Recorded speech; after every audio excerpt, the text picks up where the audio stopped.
1번 문제입니다. 윗글을 이해한 내용으로 가장 적절한 것을 고르는 문제이고요.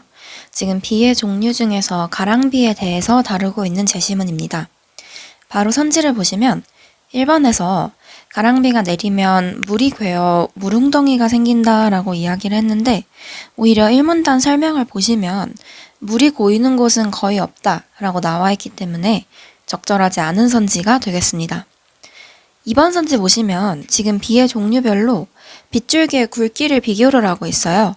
그래서 지금 보시면 가랑비보다 이슬비가 가늘고 그 다음에 는개는 이슬기보다 약하다라고 되어 있기 때문에 지금 가랑비보다 이슬비가 가늘고 그 다음에 이슬비보다 는개가 가늘기 때문에 이 순서가 적절하겠고요. 그 다음에 지금 이 빗줄기의 굵기에 대해서 1문단에도 나와 있는데요. 마찬가지로 가랑비의 굵기가 이슬비보다는 굵고 또 보통 강도의 비보다는 가늘다라고 되어 있기 때문에 보통 비가 가랑비보다 덜 가늘다라고 나열한 것도 적절합니다. 그래서 정답은 2번이 되겠습니다. 3번 선지 보시면 는개가 내릴 때 지면이 전혀 젖지 않는다라고 이야기를 했는데 는개는 지면이 약간 젖을 정도라고 이 문단에 서술이 되어 있기 때문에 적절하지 않은 선지이고요. 4번 선지 보시면 보통 비가 내릴 때의 현상을 이야기를 했는데 지면에 군데군데 물이 고이고 빗소리가 들린다라고 이야기를 했기 때문에 이 뒷부분 설명이 적절하지 않겠습니다. 2번 문제입니다. 문맥상 A의 의미와 가장 가까운 것을 고르는 문제이고요. A는 비가 오는지를 살피다에서의 살피다가 되겠습니다. 지금 선지를 보시면 1번 같은 경우는 정말 물리적으로 주변을 살피다라는 의미인 반면에 2, 3, 4번은 이렇게 물리적으로 무언가를 살피는 게 아니라 민심이라던가 관계라던가 정세 같은 것들을 조금 구체적으로 따져보다라는 의미로 사용된 것임을 보실 수 있어요. 그래서 정답은 1번이 되겠고요. 실제로 해설을 보시면 뭔가 두루두루 주의해서 자세히 보다라는 의미가 1번인 반면에 이제 2번이나 4번 같은 경우는 물리적으로 보는 것보다는 형편이나 사정 같은 걸 알아보다라는 의미이고요. 다음에 3번 같은 경우도 무언가를 헤아려 보다라고 해서 약간의 의미 차이가 있음을 보실 수 있습니다. 3번 문제입니다. 윗글을 이해한 내용으로 적절하지 않은 것을 고르는 문제이고요. 지금 나르시시즘의 기원이랑 그다음에 프로이트가 이를 어떻게 활용하였는지에 대해서 나와 있는 지문입니다. 1번 선지부터 보시면 이 용어를 프로이트가 처음 사용하기 시작하였다라고 이야기를 했는데 오히려 보시면 이 말이 널리 알려진 게 프로이트 덕분인 거고요.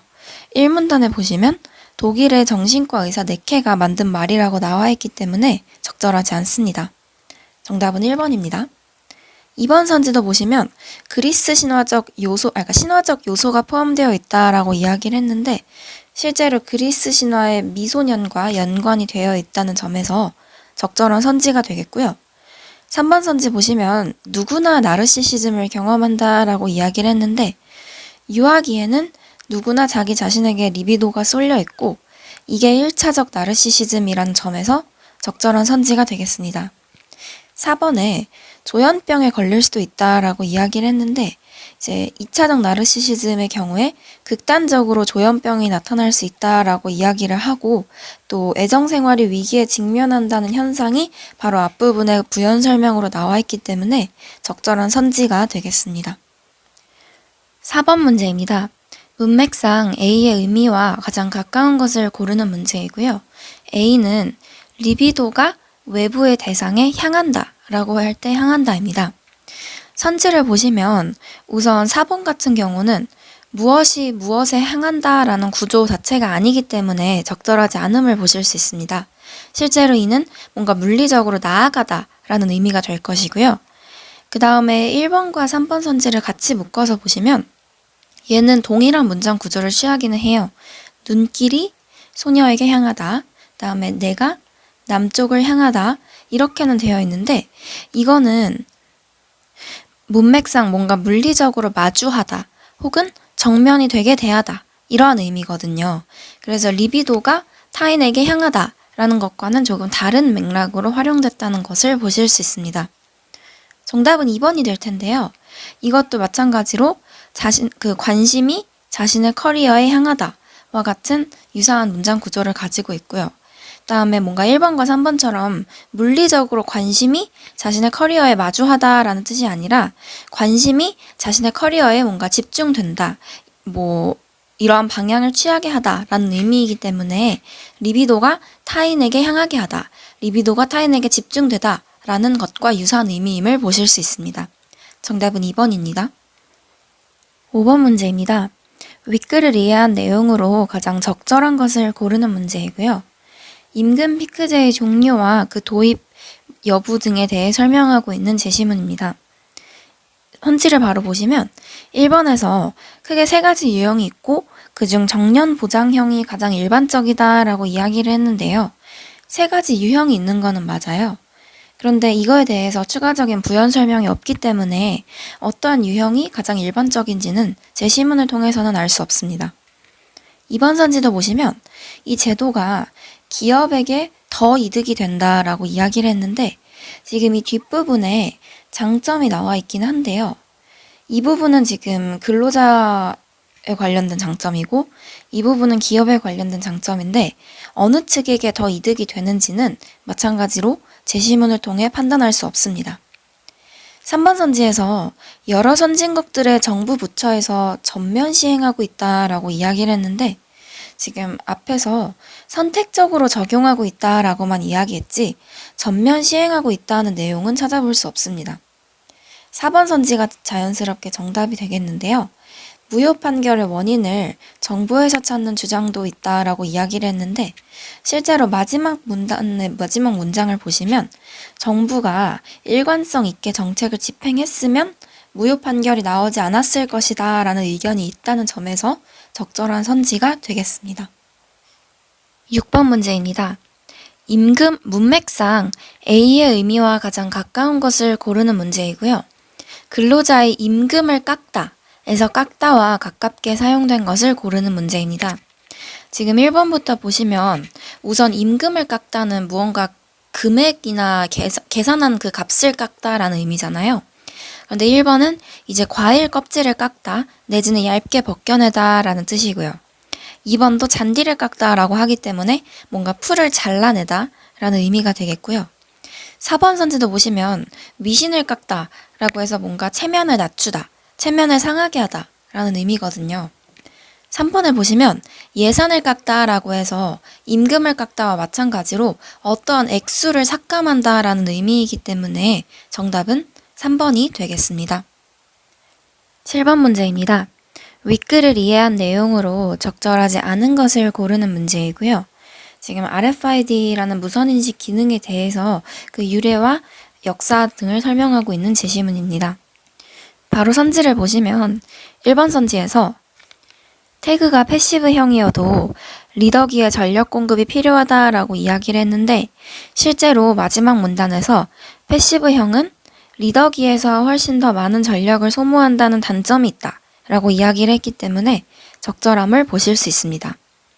2번 선지도 보시면 RFID는 접촉하면 무선 주파수에 의해 데이터를 읽어내는 시스템이다 라고 이야기를 했는데 오히려 첫 번째 문장을 보시면 무선 주파수를 이용하는 건 맞는데 비접촉으로 읽어내는 시스템이기 때문에 적절하지 않은 선지로서 정답은 2번이 되겠습니다. 3번 선지도 보시면 개발 초기에는 용도가 특정 분야로 한정되어 있었다라고 이야기를 했는데 실제로 그 초기에는 비싸서 군사 부문에서만 사용하였다라는 설명이 있기 때문에 적절한 선지가 되겠고요. 4번도 보시면 액티브형이 상대적으로 무겁고 고가다라고 이야기를 했는데 이 마지막 문단에 패시브형이 상대적으로 가볍고 가격이 저렴하다라고 이야기를 했기 때문에 반대로 액티브형은 무겁고 고가라는 점을 보실 수 있습니다. 8번 문제입니다. A에서 D와 바꿔 쓸 수 있는 유사한 표현으로 적절하지 않은 것을 고르는 문제이고요. 1번 선지는 반도체 칩이 내장된을 반도체 칩이 장착된으로 바꿔 쓸 수 있는지를 묻는데 애초에 내장된이 내부에 장착된, 내부에 설치된 이런 의미이기 때문에 바꿔 쓸 수 있겠습니다. 2번도 보시면 비접촉으로 읽어내는을 비접촉으로 측정하는으로 바꿔 쓸 수 있냐고 물어보는데, 사실 읽어내다라는 것 자체는 데이터를 인식하다라는 의미잖아요. 그런데 측정하다라는 거는 뭔가 양을 재다, 그 크기를 재다 이런 의미이기 때문에 조금 다른 의미로 적절하지 않아서 정답은 2번이 되겠습니다. 3번도 보시면 자동적으로 식별하다, 그러니까 전투기를 식별하다, 전투기를 구별하다. 둘 다 뭔가 알아보다, 다른 것과 구분하다 라는 의미에서 적절하다고 보실 수 있겠고요. 4번도 보시면 전력을 소모하다, 전력을 사용하다. 써서 없애다 라는 의미가 들어가면 되기 때문에 바꿔 쓸 수 있겠습니다. 9번 문제입니다. 윗글을 이해한 내용으로 가장 적절한 것을 고르는 문제이고요. 베이크아웃을 어떻게 하는지에 대해서 설명하고 있는 제시문입니다. 1번 선지에서 베이크아웃을 하면 새집 증후군의 가능성이 없어진다 라고 이야기를 했는데, 오히려 본문에서는 새집 증후군의 위험에서 어느 정도 벗어날 수 있다 라고 이야기를 해서 가능성이 없어진다 라고 보기에는 조금 무리가 있습니다. 2번 선지 보시면 베이크아웃을 한 이후에는 더 이상 환기를 시킬 필요가 없다 라고 이야기를 했는데, 마지막 문장을 보시면 마친 후에도 계속 환기를 시키는 것이 좋다라고 되어 있기 때문에 적절하지 않은 선지가 되겠고요. 3번 선지 보시면 난방과 환기를 반복할 수도 있고 장시간 난방과 장시간 환기를 한 번씩 할 수도 있다라고 이야기를 했는데, 실제로 방법이 2가지가 있거든요. 첫 번째 방법은 이렇게 하면서 3번에서 5번 정도 반복하는 방법이 있고, 또 2번째 방법에서는 이렇게 장시간 두고 장시간 환기를 하는 방법도 있기 때문에 적절한 선지가 되겠습니다. 정답은 3번입니다. 4번 선지도 보시면 베이크아웃을 하면 유해물질의 배출이 영구적으로 증가한다라고 이야기를 했는데, 본문에 배출을 일시적으로 증가시킨다라고 나와 있기 때문에 적절하지 않은 선지가 되겠습니다. 10번 문제입니다. A에서 D와 바꿔 쓸 수 있는 유사한 표현으로 적절하지 않은 것을 고르는 문제이고요. 1번 선지에서 작업을 마친, 작업을 끝낸 으로 바꿔 쓸 수 있는지 여부를 묻고 있는데, 실제로 뭔가 작업을 마무리하다라는 의미이기 때문에 바꿔 쓸 수 있겠습니다. 2번 선지도 보시면 새집 증후군의 위험에서 벗어나다, 새집 증후군의 위험에서 빠져나오다. 둘 다 그 위험에 노출되지 않고 이로부터 뭔가 탈출하다 이러한 의미이기 때문에 적절하게 바꿔 쓸 수 있겠습니다. 3번 선지도 보시면 오염물질이 빠져나오다, 오염물질이 표출되다를 바꿔 쓸 수 있는지를 묻고 있는데요. 사실 빠져나오다라는 것 자체는 이런 오염물질이 뭔가 그 제한된 경계 밖으로 나오다, 그러니까 그 가구의 밖으로 나오다 이런 의미를 가진다면, 표출되다라는 것은 밖으로 나오다라는 의미보다는 무언가 겉으로 이렇게 뚜렷하게 나타나다 이러한 의미이기 때문에 의미의 차이가 있어서 바꿔 쓸 수 없겠습니다. 정답은 3번입니다. 4번 선지도 마저 보시면 고온을 유지한다, 고온을 지속시킨다.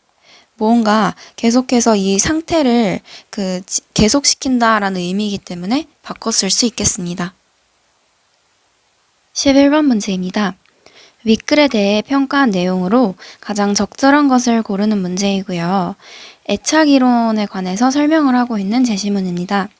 바로 선지를 보시면 1번에서 부모 및 양육자 없이도 안정적 발달을 이루는 영아가 존재한다고 했는데, 사실 이 제시문의 요지에 따르면 안정적 발달을 이루기 위해서는 애착이 필요합니다. 그러니까 부모와 양육자라는 애착 대상이 필요한 것인데, 그러한 대상이 없이도 안정적 발달을 이룬다면 애착 이론의 주장과 배치되는 현상이기 때문에 강화되는 것이 아니라 오히려 약화되겠습니다.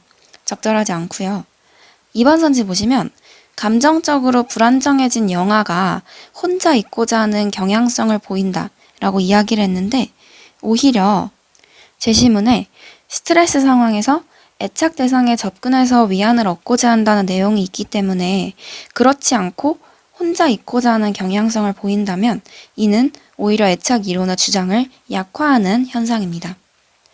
3번 선지도 보시면 사람과 동물의 발달 구조 사이에 근본적 차이점이 있다는 게 증명된다면 애착 이론이 약화된다라고 이야기를 했는데, 이제 이 선지가 나오게 된 거는 앞부분에 이 각인이라는 동물에게서 나타나는 경향이 인간에게도 유사하게 나타나게 된다라는 걸 관찰하고 애착 이론을 주장했다라는 내용 때문인데요. 근데 사실 애초에 이거는 발달 구조도 아니고 그냥 본능적인 행동일 뿐이잖아요. 그 다음에 만약에 인간과 동물 사이에 근본적 차이점이 있다고 하더라도 애착 이론은 뭔가 동물의 행동과 무관하게 그냥 인간에게 있어서 어떻게 애착이 드러나는지를 설명하는 이론이기 때문에 이런 차이점이 증명된다고 하더라도 약화되지는 않습니다. 자연스럽게 정답은 4번이 될 텐데요. 제대로 된 애착을 형성하지 못하면 대인관계에서 어려움을 겪을 가능성이 높아진다라고 이야기를 했는데, 실제로 이러한 내적 작동 모델이 대인관계 그리고 사회적 관계에 영향을 미친다라고 되어 있기 때문에 애착 없이는 대인관계도 어려움을 겪을 가능성이 높아진다는 건 애착 이론의 주장에 부합하는 내용이 되겠습니다. 12번 문제입니다. A에서 D와 바꿔 쓸 수 있는 유사한 표현으로 적절하지 않은 것을 고르는 문제이고요. 1번 선지에서 각인이라 부르다 라는 것을 각인이라 명명하다 라고 바꿔 쓸 수 있는지의 문제입니다. 근데 실제로 둘 다 뭔가 이름을 붙이다 라는 의미이기 때문에 바꿔 쓸 수 있겠습니다. 2번 선지도 보시면 애착 이론을 주창했다, 애착 이론을 주장했다. 둘 다 어떠한 이론을 내세우다 이런 의미이기 때문에 바꿔 쓸 수 있겠고요. 3번 선지도 보시면 안전기지로서 기능한다, 안전기지로서 작용한다. 둘 다 뭔가 어떠한 역할을 한다라는 의미이기 때문에 바꿔 쓸 수 있겠습니다. 자연스럽게 정답은 4번이 될 텐데요. 뭔가 탐색을 하다, 그러니까 주위 환경을 탐색을 하다, 그다음에 주위 환경을 조사하다. 언뜻 보면 비슷해 보일 수 있지만 탐색하다라는 것은 이렇게 드러나지 않은 어떤 현상 같은 거를 이제 밝히기 위해서 살피다 이런 의미라면, 조사하다라는 거는 그 드러나지 않다라는 내용은 그 의미는 포함되어 있지 않고요. 그냥 어떠한 내용을 뭔가 좀 더 명확하게 알기 위해서 구체적으로 이렇게 자세히 살펴보다 이런 의미이기 때문에 그 뉘앙스의 차이가 있어서 바꿔 쓸 수 없겠습니다. 13번 문제입니다. 윗글에 대해 평가한 내용으로 적절하지 않은 것을 고르는 문제이고요. 지금 공산주의와 관련해서 도미노 이론에 대해서 설명을 하고 있습니다. 바로 선지를 보시면 1번에서 공산국가의 주변국이 가난한 경우에 공산화가 어렵다면 주장이 약화된다라고 이야기를 했는데, 실제로 도미노 이론은 어떤 한 나라가 공산화되면 인접 나라들도 차례대로 공산화된다는 이론이기 때문에 이는 제시문에서 제시한 조건이 아니기 때문에 이 주장을 약화한다고 볼 수 있습니다. 적절하고요. 2번 선지도 보시면 혁명의 확대를 표방하지 않는 공산 정권이 존재한다라고 이야기를 했는데, 실제로 마지막 문단을 보시면 혁명의 확대와 수출이 공산 정권의 본질적 임무가 되어 있기 때문에 이것이 사실이 아니라면 도미노 이론의 주장은 약화될 것입니다. 3번 선지도 보시면 역사적으로 공산 국가들이 대부분 문화적 유사성을 지니고 있다라고 이야기를 했는데, 오히려 이 전체 제시문을 보시면 문화적 유사성에 대해서는 언급된 바가 전혀 없어요. 그래서 도미노 이론의 주장을 강화한다고 볼 만한 근거가 부족합니다. 정답은 3번이 되겠고요. 4번 선지도 보시면 역사적으로 공산 국가들이 대부분 서로 지리적 인접성을 지니고 있다라고 이야기를 했는데, 도미노 이론은 인접 나라들도 차례로 공산화된다라고 이야기를 했기 때문에 지리적 인접성을 지니고 있다고 볼 수 지니고 있다는 주장과 양립이 가능하겠죠. 따라서 도미노 이론의 주장은 약화되지 않고 또 오히려 강화된다고 볼 만한 여지도 있습니다. 정답은 3번입니다. 14번 문제입니다. 문맥상 A에서 D 중 지시 대상이 같은 것만으로 묶인 것을 고르는 문제인데요. A부터 차례대로 보시면 지금 그는 이라고 해서 이 말을 사용하였다라고 되어 있기 때문에 처음 도미노 이론이라는 용어를 만들어낸 이 국무장관 JF 덜레스를 가리키겠습니다. B를 보시면 이를 막기 위하여 라고 되어 있기 때문에 문맥상 주변 국가들의 공산화를 가리킨다고 보실 수 있겠고요. C는 그가 이 이론을 자의로 만들어낸 것이 아니다 라는 식으로 나와 있기 때문에 마찬가지로 처음 이러한 용어를 쓴 국무장관 J.F. 덜레스에 해당하겠습니다. D도 보시면 이것과 도미노 이론은 표리관계에 있다라고 해서 바로 앞부분에 나와 있는 혁명의 확대 또는 수출을 가리킨다고 볼 수 있겠습니다. 따라서 그 지시 대상이 같은 것은 A와 C에 해당하기 때문에 정답은 2번이 되겠습니다. 15번 문제입니다. 가에서 다를 맥락에 맞추어 가장 적절하게 나열한 것을 고르는 문제이고요. 전반적으로 보시면 이제 불법 촬영 내지는 몰래카메라에 관한 지문임을 보실 수 있습니다. 차례대로 보셨을 때 지금 가의 경우에는 갑자기 첫 번째 문장에 이유가 나오는데 이게 어떠한 이유인지가 설명이 필요하기 때문에 맨 처음으로 올 수는 없겠고요. 나도 보시면 뜬금없이 이제 경찰에 신고해야 한다라는 내용이 나오기 때문에 뭔가 전혀 주제가 제시되지 않은 상태로 갑자기 신고 의무를 제시한다는 점에서 첫 번째로 오기는 적절하지 않겠습니다. 다의 경우에는 이제 불법 촬영의 정의에 대해서 설명을 하면서 주제를 제시하기 때문에 이게 첫 번째로 와야 한다고 보실 수 있겠고요. 다음에 다의 마지막 부분에 보시면 몰래카메라가 불법 촬영으로 명칭이 공식 변경됐다라는 이야기를 하고 있기 때문에 그 명칭이 공식 변경된 이유에 대해서 설명을 하는 가가 두 번째로 와야 하겠고요. 그 다음에 이제 나는 가의 뒤에 붙어서 이제 불법 촬영과 관련된 신고 의무 내지는 대처 방법에 대해서 설명하는 마지막 문단으로 적절하겠습니다. 정답은 3번입니다. 16번 문제입니다. 문맥상 A의 의미와 가장 가까운 것을 고르는 문제인데요. A는 경계를 흐리다에서의 흐리다를 가리키겠습니다. 그래서 경계를 모호하게 하다라는 의미가 될 텐데요. 차례대로 선지를 보시면 1번은 공기를 흐리다라고 해서 뭔가 공기를 오염시키다 라는 의미가 되겠고 2번에 낯빛을 흐리다라고 해서 뭔가 표정이 어두워지다 이런 의미가 되겠고요. 3번은 학급 분위기를 흐린다 라고 해서 그러니까 분위기를 뭔가 안 좋게 하다 이런 의미가 되겠기 때문에 모두 적절하지 않습니다. 정답은 자연스럽게 4번이 될 텐데요. 문제의 본질을 흐리다, 즉 문제의 본질을 모호하게 하다라는 의미이기 때문에 A와 일맥상통하는 표현이 되겠습니다. 17번 문제입니다. 다음 글에 빈칸에 들어갈 내용으로 가장 적절한 것을 고르는 문제이고요. 신중에서 카이로스에 대해서 설명을 하고 있는 제시문입니다. 빈칸은 카이로스가 무엇을 뜻하는 용어로 사용되는지를 추론하라고 되어 있는 문제인데요.